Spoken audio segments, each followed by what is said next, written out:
क्यों प्रभाव? क्या खाओगे बेटा? नमस्कार YouTube परिवार, मैं हूं प्रतिभा और आप सबका बहुत ही स्वागत और अभिनंदन करती हूं आपके अपने नए ब्लॉग में और आपके अपने चैनल यूपी 32 जिंदगी जिंदाबाद में। उत्तर प्रदेश की सीतापुर रोड होते हुए एक ऐसा पवित्र स्थल है जहां का अद्भुत नजारा देखकर आप दंग रह जाएंगे। यहाँ पर आस्था और प्राकृतिक सौंदर्य का गजब मेल देखने को मिलता है। एक तरफ भगवान के प्रति भक्ति भाव रखने वाले और प्राकृतिक प्रेमियों के लिए जगह किसी अचंभे से कम नहीं। यहाँ मैंने देखे पेड़ों से टूट के गिरते हुए आम और उन्हें रखते हुए कुछ लोग। देखिए, ठेलों पे सजे हुए आम हम सबने देखे हैं, लेकिन जो ये इस प्रकार का नजारा होता है ना आम के बाग के बीच में, ये अमूल्य है। मैं बात कर रही हूँ इस समय अक्षयवट हरिवंश बाबा आश्रम के बारे में। हम में से कई लोग ऐसे हैं जो चंद्रिका देवी से भली भांति परिचित हैं और अक्सर जाते रहते होंगे, पर ये आश्रम मार्ग हर किसी के नोन में नहीं है। आज भी बहुत से लोग इस आश्रम के बारे में नहीं जानते हैं। अगर आप नहीं जानते हैं तो मैं बता दूं, जब आप चंद्रिका देवी मुख्य मार्ग में पहुंचते हैं और आप फाइनल मंदिर के गेट में एंट्री करते हैं, जब आप उस गेट से वापस बाहर आ जाते हैं तब सीधे हाथ की ओर एक रास्ता एक गांव की तरफ गया हुआ है। आप उस रास्ते को पकड़ लेते हैं तो आप 1.5 किलोमीटर के बाद एक बड़ा सा दरवाजा पाते हैं, जिसका मैंने यहाँ पे संलग्नित किया है इस वीडियो के स्टार्टिंग में। आप उस दरवाजे से अंदर पहुंचते हैं तो आप पहुंचते हैं अक्षय वट वृक्ष हरिवंश बाबा के आश्रम में। ये आश्रम का रास्ता जो है आम के बागों के बीच से होते हुए जाता है और मैं आपको सच कहूँ, प्राकृतिक नज़ारे और सौंदर्यों का अपना अलग और अनूठा मेल होता है।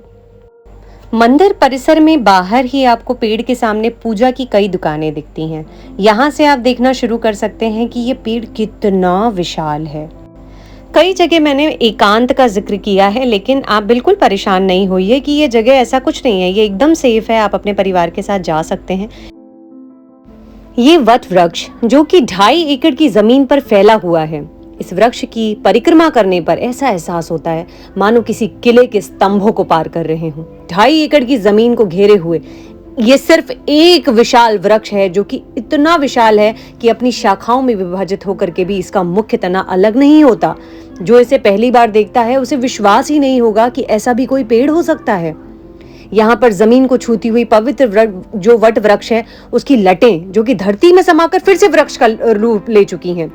इस एक पेड़ की अनगिनत शाखाएं हैं जो चारों तरफ से जाल की तरह फैली हुई हैं। ध्यान से देखा जाए तो सभी शाखाएं मूल वृक्ष के लिए सुरक्षित करती हुई दिखती हैं। एक वृक्ष की चारों तरफ से घिरी शाखाओं के बीच में ये मंदिर मिलता है। मैं आगे आपको उस मंदिर के दर्शन भी कराऊंगी।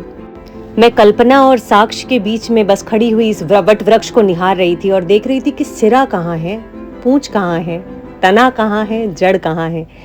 एक समूह जैसा है, एक जैसे समुदाय होता है ना, हमारे एक ही घर में हमारी जड़ें, फिर हमारा तना, जैसे हमारे पूर्वज, फिर हमारे दादा दादी, फिर हमारे माता पिता, फिर हम, फिर हमारे बच्चे, मतलब ये इस तरीके से शाखाओं में विभाजित है। ये मेरी अपनी कल्पना है। आप इसको अपनी कल्पना का कोई भी आधार दे सकते हैं। मेरी कल्पना के आधार से मैं इसे परिवार की तरह देखती हूँ। हर शाखा का अपना अलग महत्व है और हर शाखा इसे महत्वपूर्ण बनाती है। अब अगर बात करूं इसके इतिहास के बारे में, तो ये सवाल लाजमी उठता है कि आखिर हरिवंश बाबा के नाम से क्यों जाना जाता है और कौन है ये हरिवंश बाबा। अच्छा, उससे पहले एक नोट है, यहाँ पे लिखा था कि पेड़ों पर नाम लिखना महापाप है और सख्त मना है। भाई वाकई ये हमारी जिम्मेदारी है कि हम अपनी धरोहरों को संभालें। हम उसमें नाम लिख करके अपना नाम नहीं बनाएंगे, हम उनके लिए कुछ करके अपना नाम बनाएंगे। तो जो भी आप ऐसे देखें किसी को ऐसे अवांछनीय गतिविधि करते हुए, तो प्लीज उसे रोकने का प्रयास करें, क्योंकि ये आपकी भी नैतिक जिम्मेदारी है। हाँ, तो मैं कह रही थी कि इसका नाम हरिवंश बाबा के नाम से ही क्यों जाना जाता है। कौन है हरिवंश बाबा? तो आइए ले चलती हूँ आपको मंदिर की तरफ। ये है वो मंदिर जो इस वृक्ष के बीच कोटर में आपको मिलता है और मंदिर के अंदर देखने पे आपको क्या दिखता है, उसी वट वृक्ष की एक शाखा। इसके साथ ही आपको हरिवंश बाबा की मूर्ति के सामने राम जानकी की मूर्ति, माँ दुर्गा के दर्शन भी करने को मिलते हैं। साथ ही मंदिर के आगे जाकर के सरस्वती माँ का मंदिर है, जबकि बाईं तरफ भगवान शिव और हनुमान जी का बड़ा सा मंदिर है। यहाँ अंदर मुझे पंडित जी मिलते हैं, जिनसे मैंने जानना चाहा कि वो मुझे अगर इसके इतिहास के बारे में ब्रीफिंग करेंगे तो वो मेरे लिए आप लोगों को समझाना ज़्यादा इजी हो जाएगा और वो एक पुख्ता जानकारी रहेगी, जिससे कि आप इसके बारे में अच्छे से जान पाएंगे। तो आइए मेरे साथ और हम मिलते हैं और बात करते हैं आचार्य जी से। वो हमें बताएंगे इस वट वृक्ष के बारे में। नमस्कार यूट्यूब परिवार, मैं हूँ प्रतिभा आपके अपने चैनल यूपी 32 जिंदगी जिंदाबाद में। तो मैं हूँ इस समय, ये कटवारा कहाँ लगता है मुझे? ये मंदिर है वट वृक्ष, अक्षय वट वृक्ष मंदिर। तो आइए इसके बारे में जानते हैं थोड़ा सा बेसिक पंडित जी से। तो पंडित जी आपका नाम? युना अखाड़े से जी। मैं थोड़ा सा इस मंदिर के बारे में मुझे इतिहास से रिलेटेड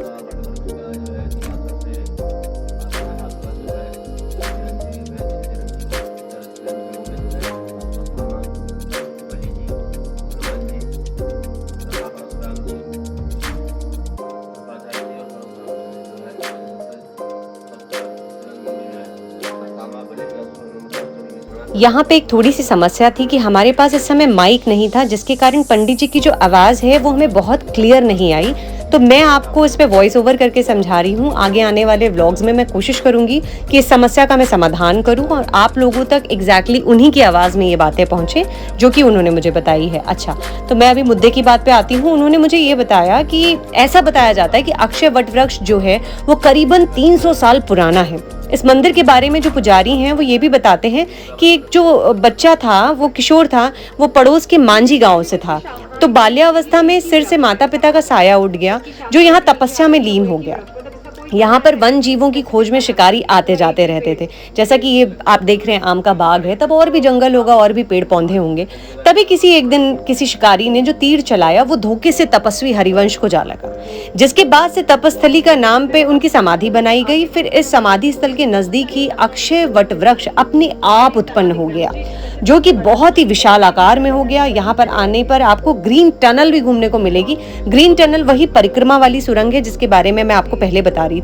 जब आप बीकेटी से चंद्रिका माता मार्ग की तरफ प्रवेश करोगे तो लगभग 6 किलोमीटर पर ये ग्रीन टनल मिलेगी।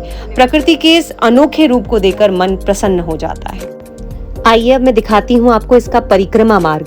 परिक्रमा अगर मैं बताऊं और सरल शब्दों में इसका छोटा सा व्याख्यान दूं तो मैं आपको बताऊं कि हिंदू धर्म में परिक्रमा का बड़ा महत्व है। परिक्रमा का अभिप्राय है, सबसे पहले समझिए उसका क्या अभिप्राय है। सामान्य स्थान या किसी व्यक्ति के चारों तरफ उसके बाहिनी तरफ से घूमना परिक्रमा कहलाता है। इसे प्रदक्षिणा करना भी कहते हैं, जो षोडोपचार पूजा का एक बहुत बहुमूल्य अंग है। प्रदक्षिणा की एक जो ये प्रथा है, ये हमारे समाज में अत्यधिक प्राचीन है। पुराने समय से हम मंदिरों की परिक्रमा, वैदिक काल से ही इसे व्यक्ति, देव मूर्ति, पवित्र स्थानों को प्रभावित करने या सम्मान प्रदर्शन का कार्य समझा जाता है। दुनिया के सभी धर्मों में परिक्रमा का प्रचलन हिंदू धर्म की देन है। काबा में भी परिक्रमा की जाती है, बोध गया में भी। आपको पता होगा कि भगवान गणेश और कार्तिकेय ने भी परिक्रमा ही की थी। यह प्रचलन वहीं से शुरू हुआ। एक और छोटी सी महत्वपूर्ण बात बताती हूँ, बहुत ही इंटरेस्टिंग है इसका दार्शनिक महत्व। इसका एक दार्शनिक महत्व ये भी है कि संपूर्ण ब्रह्मांड का प्रत्येक ग्रह नक्षत्र किसी ना किसी तारे की परिक्रमा कर रहा है। यह परिक्रमा ही जीवन का सत्य है। व्यक्ति का संपूर्ण जीवन चक्र ही एक परिक्रमा है। इस चक्र को समझने के लिए परिक्रमा जैसे प्रतीक को निर्मित किया गया है। भगवान में ही सारी सृष्टि समाई है, उनसे ही हम सब उत्पन्न हुए हैं। हम उनकी परिक्रमा लगाकर ये मान सकते हैं कि हमने सारी सृष्टि की परिक्रमा कर ली है। परिक्रमा का धार्मिक और वैज्ञानिक दोनों ही महत्व है। जब भी मैं माँ के दरबार आती हूँ तब मैं यहाँ पर जरूर आती हूँ। हरिवंश बाबा के आश्रम में कोई ना कोई भंडारा जरूर चल रहा होता है।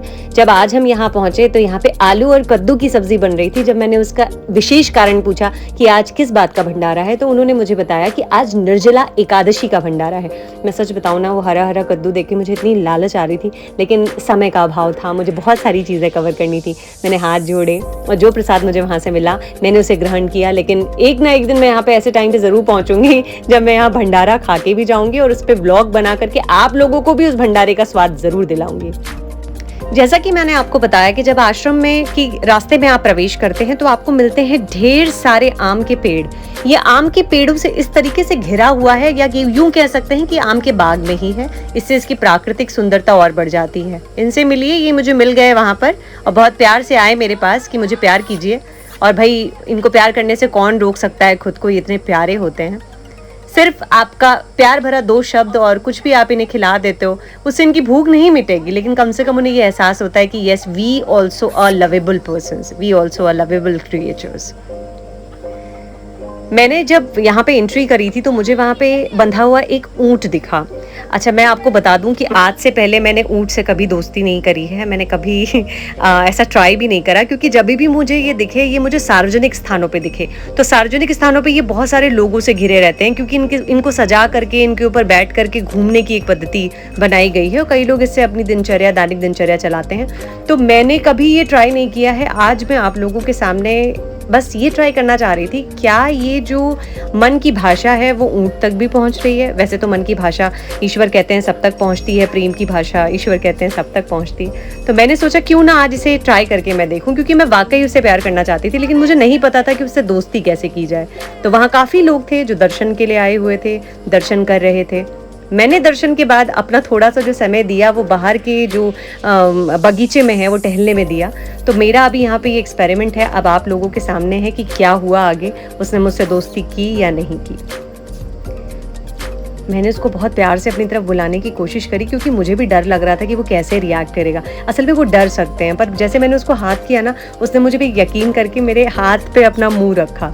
तो मैंने फिर कोशिश करी कि मैं उसके थोड़े से गर्दन को सहलाऊं, शायद इससे वो मेरे पास आने की कोशिश करे, या मैं उसको हाथ दूं तो वो मुझे अपना मुँह देने की कोशिश करेगा। देन वही हुआ, मैंने हाथ दिया और उसने मुझे अपना ऐसे नाक छूने दिया। तो मतलब उसने मुझ पर ट्रस्ट किया। I am so happy. जब हम चंद्रिका देवी मार्ग से बाहर की तरफ निकल रहे थे, मेन रोड से होते हुए घर जाने के लिए, तो हमें दिखता है एक सिद्धिपीठ। यहाँ पर आने के बाद हमें दर्शन होते हैं शिवलिंग के, जो कि आपको बिल्कुल ही पशुपतिनाथ के शिवलिंग जैसा दिखता है, बल्कि वैसे ही रेप्लिका बनाया गया है और सच मानिए बहुत ही खूबसूरती से गढ़ा गया है। तो गाइज, इसी के साथ मैं आज यहाँ पर अपना व्लॉग समाप्त कर रही हूँ और वादा करती हूँ कि ज़रूर मिलूंगी किसी अच्छे नए व्लॉग के साथ। तब तक जिंदगी को रखिए जिंदाबाद, खुश रहिए, खुद से प्यार कीजिए और खुशियाँ फैलाइए।